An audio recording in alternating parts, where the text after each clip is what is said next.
Kasus dugaan pemerasan yang melibatkan mantan Kasat Reskrim Polres Metro Jakarta Selatan AKBP Bintoro terhadap pelaku pembunuhan dan pemerkosaan Arif Nugroho dan Muhammad Bayu Hartoyo terus bergulir.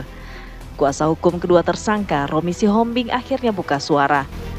Menurut Romi, kedua tersangka mengaku pemerasan berujung suap itu diberikan kepada dua mantan Kasat Reskrim Polres Jakarta Selatan, AKBP Bintoro, serta AKBP Gogo Galesung, beserta dua oknum anggota Resmob berinisial Z dan ND.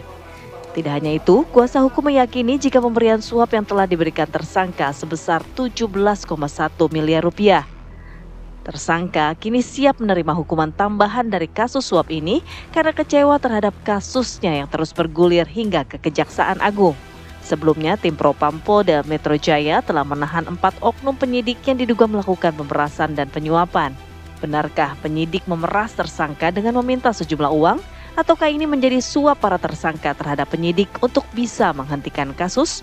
Tim TV One mengabarkan.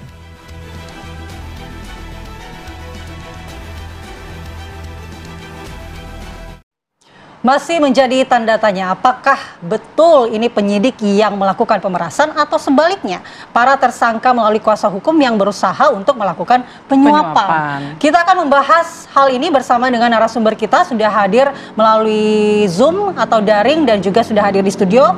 Di studio sudah ada Pak Yusuf Warship, anggota Kompolnas. Terima kasih sudah datang, Pak. Selamat pagi, terima kasih. Kemudian melalui Zoom sudah bergabung Pak Sugeng Teguh Santoso, Ketua IPW. Selamat pagi Pak Sugeng.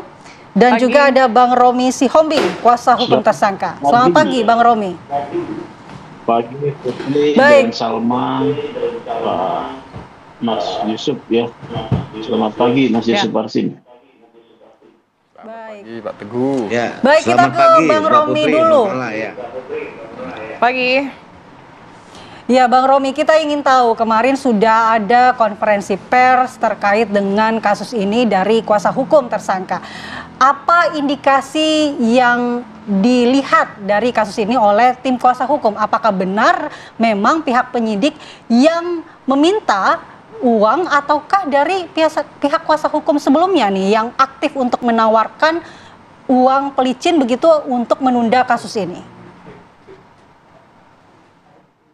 Ya, selamat pagi semua para pemirsa. Perlu saya sampaikan bahwa pada prinsipnya hasil dari investigasi kami terhadap klien kami, jelas di situ ditegaskan bahwa memang diawali dari upaya kuasa hukum awalnya, kemudian akhirnya terjadilah pemerasan ya dengan angka-angka fantastis, sehingga banyak hal-hal yang dipaksakan ya untuk merealisasikan apa yang menjadi komitmen tersebut. Itu saja yang terjadi, seperti apa yang kami sampaikan dalam konferensi pers malam. Awalnya dari kuasa hukum itu seperti apa bentuknya, Bang Romi? Seperti apa penawaran yang dilakukan? Ya, penawaran di awalnya ya pasti lazim kita ketahui ya, mungkin ada komunikasi dari kuasa hukum ya. Kuasa hukum yang dulu menangani mungkin memohon bantuan lah terkait perkara yang dia tangani kepada tim penyidik lah, intinya kan seperti itu. Kemudian ternyata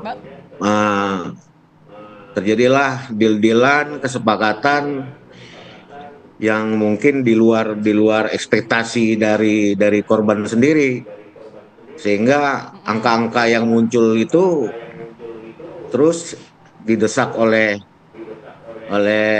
oknum-oknum ini untuk direalisasikan, di mana akhirnya secara kemampuan finansial yang nyata tidak bisa direalisasikan, akhirnya dibarengi dengan eksekusi aset-aset yang dimiliki oleh klien kami.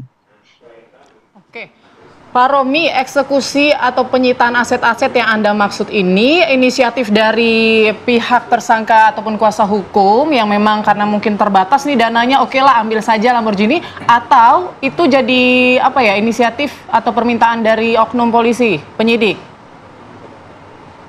Ada dua. Dia memang terkait dengan realisasi komitmen ini, kuasa hukum mengambil sikap dalam tanda kutip nih, memaksa klien kami ya untuk menjual untuk menjual Lamborghini yang dimilikinya. Tapi sebelum dieksekusi Lamborghini, sudah terlebih dulu dieksekusi 2 kendaraan ya, roda 2, yaitu Harley Davidson dan motor BMW ya, yang langsung itu diminta oleh oknum Polres Jakarta Selatan. Oke. Baik, kita mungkin minta tanggapan dari Pak Sugeng. Pak Sugeng, kalau dari penjelasan Pak Romi tadi, lalu indikasinya seperti apa nih? Kalau awalnya sebenarnya dari tim kuasa hukum yang aktif membuka pintu membuka pintu kepada penyidik nih, Pak. Saya mendapat informasi ya dan penelusuran berangkat dari nilai dulu ya. Adanya kerugian 17 miliar ataupun 14 miliar, ini kita sandingkan dengan nilai yang diterima pertama oleh AKBP Bintoro ya. Dari sumber yang kami dapatkan 140 juta. Ya, beda ini. Jadi dari kesimpulan kami lihat ini ada beberapa fakta. Adanya suap ya, kemudian ada juga pencatutan nama dan juga potensi penggelapan dan penipuan. Suap karena nilainya kecil ya, saya rasa ini permintaan itu berawal dari pengacara EDH ya, Evelyn Dohar Hutagalung, untuk kepentingan penangguhan. Tetapi kemudian kliennya diolah sedemikian rupa oleh advokat nakal ini untuk dia mendapatkan keuntungan, ya. Jadi dia olah karena putus komunikasi ataupun dikondisikan supaya tidak berhubungan langsung, maka dia mencatut nama polisi. Yang ketiga, kalau memang ada permintaan selanjutnya ya, setelah AKBP Bintoro, kemudian ada permintaan selanjutnya dari Z, ya AKP Z ataupun yang lain, itu bisa dikonstruksikan sebagai pemerasan ya. Kalau inisiatifnya permintaan di dalam jabatan, ini bisa disebut pemerasan. Oleh karena ini dalam kasus ini banyak sekali varian-varian yang terjadi ya, begitu Mbak Putri. Baik, Pak Sugeng. Oke, Pak Sugeng, kalau misalnya tadi Bapak mengatakan hanya 140 juta yang diterima oleh AKBP Bintoro. Nah, sisanya ini Anda menduga kemana mengalirnya nih, Pak? Kalau dari beberapa data yang kami dapat ya, ada 5 kali transaksi uang tunai. Nanti ditanya juga ke Pak Romi nih, kuasa yang baru lagi nih ya. 500, 600 melalui phone banking daripada AN kepada EDP ya, kalau tidak salah rekeningnya HSBC. Kemudian 1 miliar dari istri AN kepada EDP juga, dan 1,5 miliar dari orang tua atau ibu AN kepada EDP juga. Kalau melihat pola seperti ini, tunainya saja ada 4,1, tetapi yang diterima B itu hanya 140 ya. Kemudian ada diterima juga dalam proses sudah berjalan lagi ada 550 diduga oleh AKBP G ya, dan juga Z ya, AKP Z. Jadi nilainya tidak sampai 1 miliar, cuman sekitar 790 ya, yang beredar kepada APH nih. Kalau dari lihat seperti ini dan juga penjualan Lamborghini yang dilakukan oleh EDP, ini kan kelakuan advokat-advokat nakal nih ya. Udah, mereka ini sebetulnya ya preman menggunakan profesi jasa gitu loh ya. Memeras kliennya, membohongi, memang ada jasa hukum di sana. Tetapi harus disepakati sebetulnya jasa hukumnya berapa. Jadi Pak Romi harus ditanya nih, awalnya berapa jasa hukum yang disepakati oleh AN dan BH dengan EDP? Kemudian mengapa sampai 17,1 miliar atau 14 M, ya? Jadi kita bisa lihat selisih antara jasa hukum yang disepakati dan diterima dengan jumlah yang tadi saya katakan hanya sekitar 790, ya. Seperti itu. Jadi advokatnya yang nakal yang kemudian membuat rusuh gini masalah, ya. Begitu loh. Baik Pak Sugeng, Dikurangi sebelum dengan kita ke ini. Pak Yusuf, kita minta tanggapan dari Pak Romi dulu terkait dengan angka-angka dan aliran dana dari 17 M tadi. Apakah Anda sepakat dengan data yang disampaikan oleh Pak Sugeng, Pak Romi? Mungkin Pak Sugeng perlu diketahui sejak dari konferensi pers kami semalam ada informasi-informasi baru yang mungkin sudah kami sampaikan bahwa terkait dengan aliran dana ini dari bukti-bukti terus pengakuan-pengakuan yang kami terima bahwa tidak hanya sampai di AKBP B dan AKBP G ini aja aliran dana. Ternyata aliran dana itu sampai kepada tingkat pimpinan juga yang di atas kasat. Ya. Dan itu jelas diakui, kita punya bukti juga dokumentasi pertemuan, ya. Pertemuan pimpinan ini dengan klien kami di luar Polres, ya. Jadi bertambah lagi nih angka aliran ini ternyata kan sebesar 400 juta. Kalau tadi yang disampaikan Pak Sugeng ternyata memang itu benar. Tapi dalam arti kata kalau dikatakan AKBP G ini cuman terima 140 juta. 140 juta saya pikir ya tidak mungkin karena diawali oleh Kanit, ya, Kanit Z ini aja sudah di angka 550. Ya, di awal komitmen.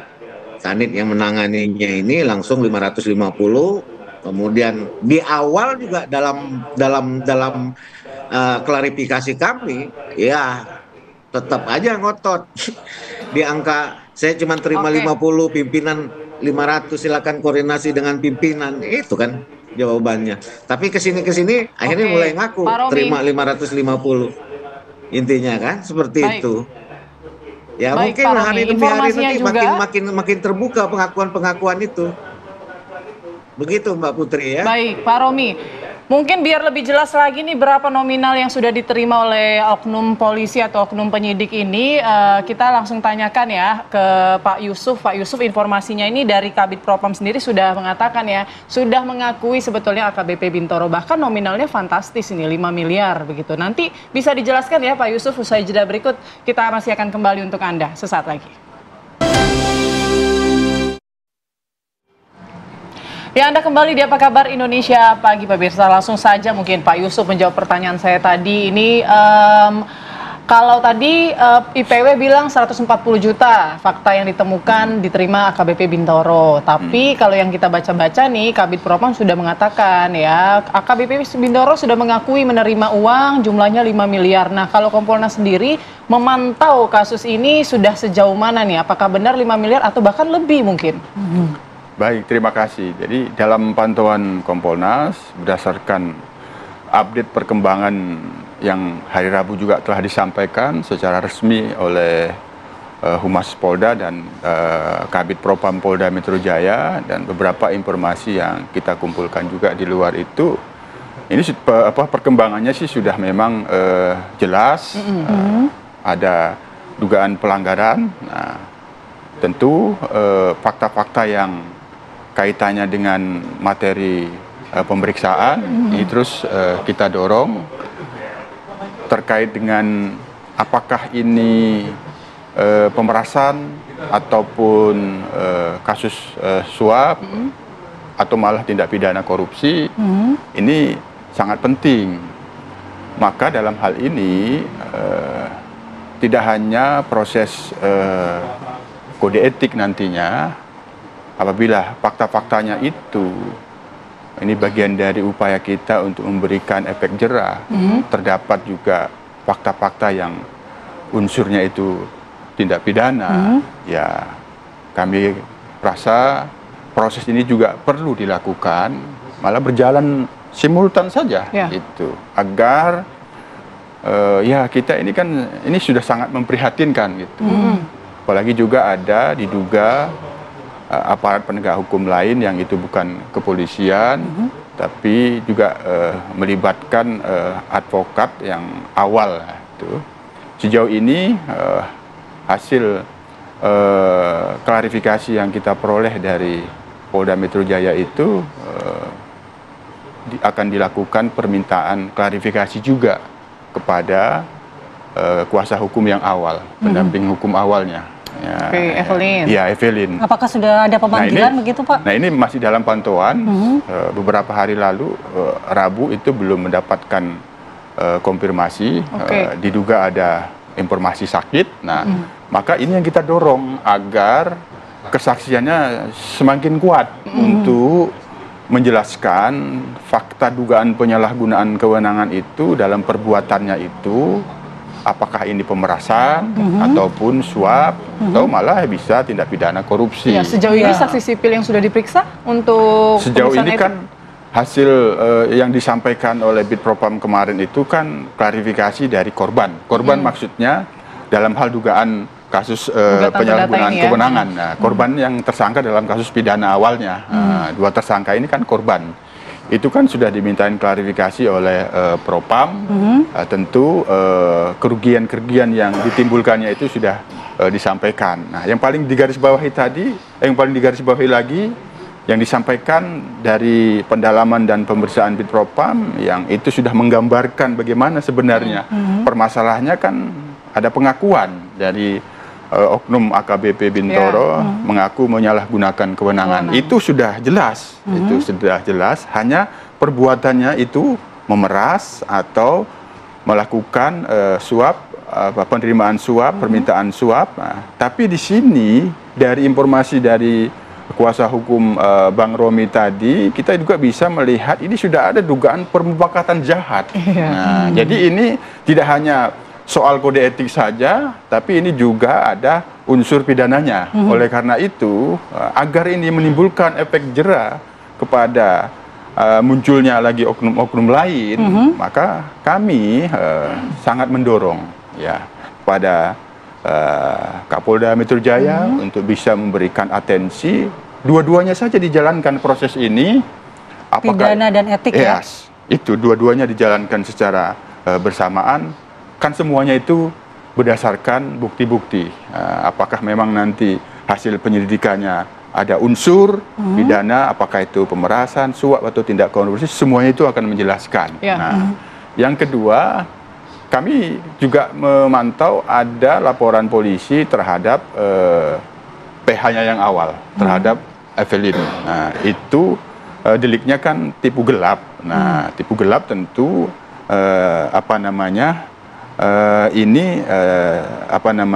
sedikit tidak menyentuh kepada soal oknum yang melakukan dugaan penyalahgunaan kewenangan. Tapi kalau ini dilakukan tidak hanya kode etik, tapi proses pidananya juga dilakukan, jadi nanti akan terlihat di situ pihak-pihak siapa saja. Nah, dari yang dirilis Bitpropam kemarin hari Rabu kan diduga ada dari pihak sipil juga terlibat. Nah, jadi ini penting gitu. Ini penting mengurai dan mengusut tuntas agar masyarakat benar-benar memiliki kepercayaan bahwa apakah ini penyalahgunaan kewenangan yang dilakukan dalam jabatan penyidik pada waktu itu, Kasat Reskrim 2 ini kaitannya dengan benar pemerasan, apakah itu suap, itu menjadi tidak penting. Tapi di sini ada diduga fakta unsur tindak pidana dan ini harus diproses. Baik Pak Yusuf, itu kan tadi diharapkan adanya penindakan tidak hanya etik tapi juga pidana, karena adanya permufakatan meskipun awalnya yang aktif untuk memberikan penawaran adalah tim kuasa hukum. Tetapi ada indikasi tindak pidana korupsi di situ karena berikutnya ada permintaan. Nah, jangan lupa saat ini di kasus ini para tersangka kemudian menjadi korban. Apakah ini tidak meninggalkan substansi bahwa para tersangka ini juga sedang menjalani kasus yang mereka menjadi tersangka atau pelaku, Pak? Bagaimana untuk keduanya ini bisa tertangani dengan baik? Ya, Kompolnas sebagai pengawas eksternal kepolisian, kami fokus kepada 2 kasus. Nah, yang satu kasus terhadap oknum dugaan penyalahgunaan kewenangan, apakah itu pemerasan ataupun suap atau tindak pidana korupsi. Yang kedua, kita tetap harus fokus kasus awalnya. Ini harus tuntas. Ini sudah ada kasus dugaan tindak pidana pembunuhan yang itu posisinya sudah P21. Nah, kemarin dalam rilis Bitpropam secara resmi juga yang kaitannya dengan dugaan tindak pidana lain yang itu apakah itu kekerasan seksual, pencabulan itu kan masih dalam proses. Ini harus tuntas. Nah, kemarin juga ada fakta-fakta yang dikemukakan dari kuasa hukum korban dan itu juga sebenarnya kalau kita cermati dalam bantahan AKBP Bintoro itu kan ada fakta narkoba, ada fakta senjata api. Nah, ini harus clear ini harus juga diselesaikan. Harus diselesaikan apakah memang benar ada, ini kami kawal. Ini kami awasi. Sudah jalan atau belum jalan? Yang sementara ini sudah berjalan kan terlihat karena sudah P21 dugaan tindak pidana pembunuhan. Yang sedang proses kaitannya dengan apakah itu kekerasan seksual atau Unit pencabulan, ya ini sedang berproses. Ini kita kawal. Nah, tinggal kalau memang ada fakta narkoba, maka tentu prosesnya ada di reserse narkoba. Nah, kalau ada fakta diduga senjata api, ini kaitannya dengan undang-undang darurat. Ini nanti kita akan pantau bagaimana sejauh ini, yang artinya ini semua fakta-fakta ini memang apabila memang benar yang disampaikan oleh bantahannya AKBP Bintoro awal itu perlu diusut juga. Iya, itu juga yang jadi pertanyaan publik ya. Kok kasus pembunuhannya saja yang kemudian diusut begitu ya, kekerasan seksual, kemana PPA, kemudian juga Satres Narkoba mungkin atau ya di bidang itu kemana, kok belum diusut juga begitu. Jangan-jangan hasil itu ya. Ya, begitu juga dengan senjata api gitu. Mana nih Kamnek kok nggak bergerak, itu yang dipantau sama publik. Bang Romi, untuk informasi terakhir yang Anda peroleh dari klien Anda, apakah memang aliran dana ini hanya ke reskrim atau sebetulnya yang saya sebut tadi PPA juga ada, Kamnek juga ada, dan juga satunya lagi Satres Narkoba mungkin yang juga menerima aliran dana tersebut?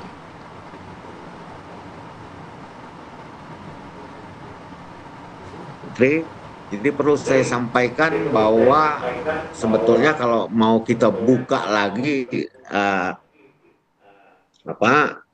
aliran ini kan ada juga aliran-aliran dana sebenarnya untuk ke bagian yang lain ya, tidak hanya terkait dengan konteks pembunuhan ini aja. Dugaan ya, saya katakan dugaan karena memang dari informasi terbaru, bukti-bukti yang kami miliki bahwa memang perlu dibuktikan juga bahwa ini betul apa pembunuhan ya kan.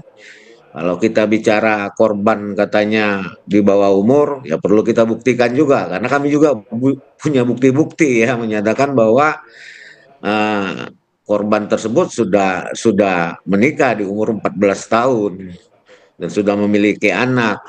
Intinya kan seperti itu.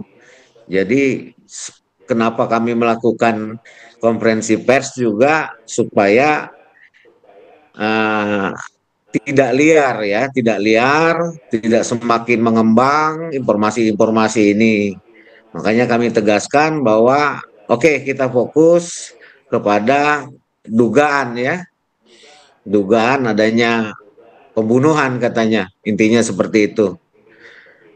Jadi pada kesempatan ini saya mau sampaikan bahwa sebetulnya masih banyak pihak juga yang menerima aliran-aliran dana ya yang mungkin belum dikembangkan oleh Propam Polda Metro ya.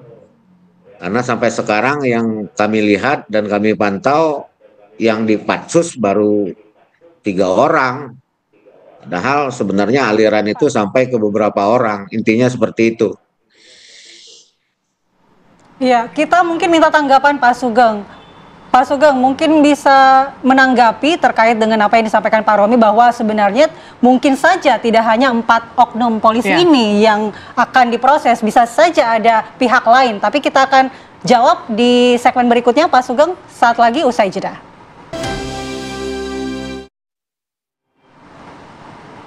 Kembali di Apa Kabar Indonesia Pagi, kita lanjut ke Pak Sugeng. Pak Sugeng tadi sempat terpotong pertanyaannya terkait dengan menurut kuasa hukum ini bisa jadi tidak hanya 4 oknum polisi yang sudah dikenakan sanksi ini, masih mungkin aja ada pihak-pihak lain yang juga terlibat, Pak. Bagaimana tanggapannya? Terkait apa ya? Kita kan harus menelusur ya. Kita harus menelusur ya peristiwa pidananya yang terjadi. Dalam LP 1179 dan 1181 itu kasusnya adalah yang 79 itu adalah kekerasan kepada perempuan atau anak di bawah umur dengan memberikan narkoba ya, kemudian juga ada hubungan seksual. 1181 adalah matinya Firsa ya karena juga diberikan narkoba ya, itu ditangani oleh Polres Jakarta Selatan. Sementara dari hasil penyitaan ada, saya mendapat informasi 5 senjata api ya, dan juga ditemukan narkoba. Kalau tidak ditangani oleh Polres Jakarta Selatan, maka ini tidak oleh Polres lain, senjata api dan narkoba, mungkin ini ditangani oleh di tingkat atas yaitu Polda ya. Nah, kasus ini yang menjadi perhatian ini. Kalau misalnya tanya ada oknum lain yang harus diminta pertanggungjawaban, kita belum tahu ya, kita tentu belum tahu. Tetapi yang menjadi pertanyaan kritisnya, bagaimana dengan kasus 5 senjata api dan narkoba ini yang tadi sudah disebutkan. Apakah masih dalam proses atau sudah damai-damai? Kalau dalam proses kan tidak ada masalah ya, tetapi kalau damai-damai ini yang berpotensi adanya oknum lain yang harus diminta pertanggungjawaban. Tentu Pak Romi tidak mau menambah masalah kepada kliennya ya, Pak Romi ya. Karena kalau ada kemudian damai-damai, kliennya Pak Romi juga kena ya. Makanya Pak Romi tadi tidak bisa lugas gitu ya. Yaitu pengacara yang baik lah ya. Tetapi ini apakah ada oknum lain ya? Ini harus ditelusur ke sana ya. Jadi yang naik berkas itu perkara 1179. 1179 itu terkait Anissa yang mendapat kekerasan seksual dan juga dicekoki narkoba. Ya, Anissa itu masih hidup. Perkara 1181 kematiannya Firsa belum ya. Nah, perkara 79 pada 16 Desember itu sudah P21. 17 Desember ya, kliennya Pak Romi saat ini diminta untuk tahap 2 tapi dia tidak datang. Nah, di sana mungkin ada permainan waktu itu ya, makanya AKBP G terpleset itu di sana itu ya. Jadi seperti itu. Oke, Pak Sugeng. Baik. Mungkin terakhir ke Pak Yusuf nih. Pak Yusuf, kalau memang nanti memang terbukti ya adanya pemerasan yang dilakukan oknum polisi, ini kan jatuhnya pidana begitu ya, dan akhirnya ditindaklanjuti oleh polisi juga. Nah, seberapa objektif nanti polisi bisa menangani kasus ini dan bagaimana Kompolnas menjamin kepada publik ya bahwa proses ini akan berjalan secara transparan? Tentu kami sebagai pengawas akan kami awasi prosesnya. Kami fokus dalam hal ini kasusnya 2 sesungguhnya. Satu kasus yang kaitannya dengan dugaan penyalahgunaan kewenangan yang dilakukan oknum, apakah itu pemerasan atau suap atau tindak pidana korupsi, ini kita awasi. Sejauh ini kita memang harus objektif. Bitpropam Polda Metro Jaya sudah sangat responsif, hanya dalam hal ini pengusutannya tegas dan tuntas.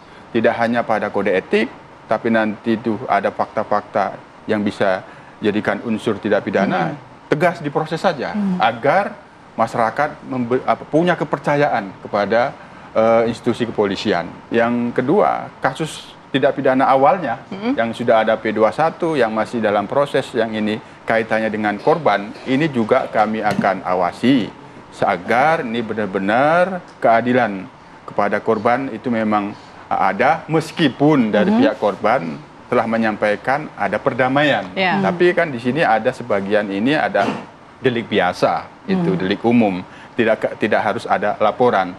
Karena ini sudah menjadi sorotan masyarakat, ini masyarakat menanti seberapa